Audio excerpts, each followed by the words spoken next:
Hello, and welcome to BigBookCTK.com. My name is Tosin.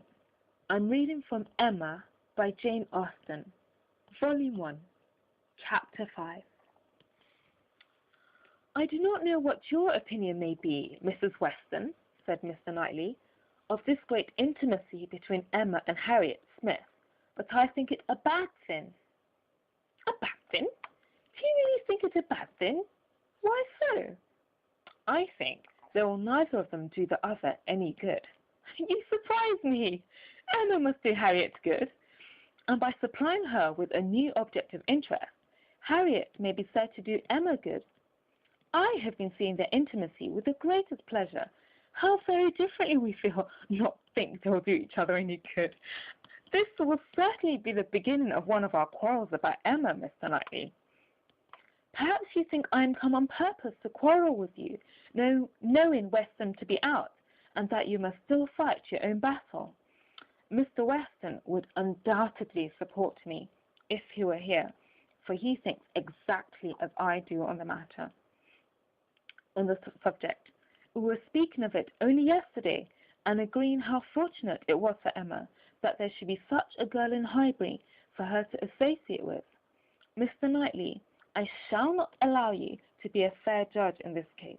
You are so much used to live alone that you do not know the value of a companion, and perhaps no man can be a good judge of the comfort a woman feels in the society of one of her own sex after being used to it all her life.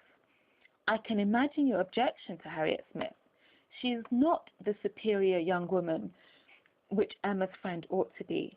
But on the other hand, as Emma wants to see her better informed, it will be an inducement to her to read more herself. So we'll read together. She means it, I know. Emma has been meaning to read more ever since she was 12 years old.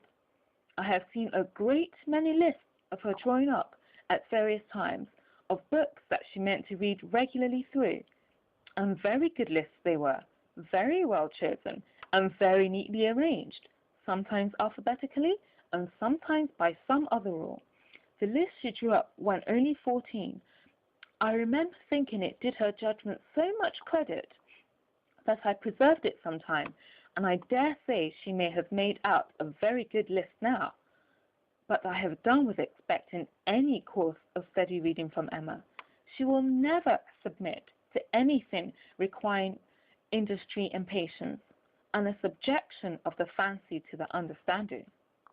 Where Miss Taylor failed to stimulate, I may safely affirm that Harriet Smith will do nothing. You never could persuade her to read half so much as you wished. You know you could not. I dare say, replied Mrs. Weston, smiling, but I thought so then. But since we have parted, I can never remember Emma's omitting to do anything I wished. There is hardly any desiring to refresh such a memory as that, said Mr. Knightley, feelingly. And for a moment or two he had done. But I, he soon added, who have had no such charm thrown over my senses, must still see, hear, and remember. Emma is spoiled by being the cleverest of her family. At 10 years old, she had the misfortune of being able to answer questions which puzzled her sister at 17. She was always quick and assured, Isabella slow and diffident, and ever since she was 12, Emma has been mistress of the house and of you all. In her mother, she lost the only person able to cope with her. She inherits her mother's talents and must have been under subjection to her. I should have been sorry, Mr. Knightley, to be dependent on your recommendation had I quitted Mr. Woodhouse's family and wanted another situation.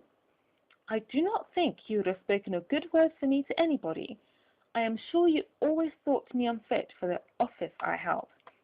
Yes, said he, smiling, you are better placed here, very fit for a wife, but not at all for a governess. But you were preparing yourself to be an excellent wife all the time you were at Hartfield. You might not give Emma such a complete education as your powers would seem to promise, but you will receive a very good education from her on the very material, matrimonial point of submitting your own will and doing as you are bid.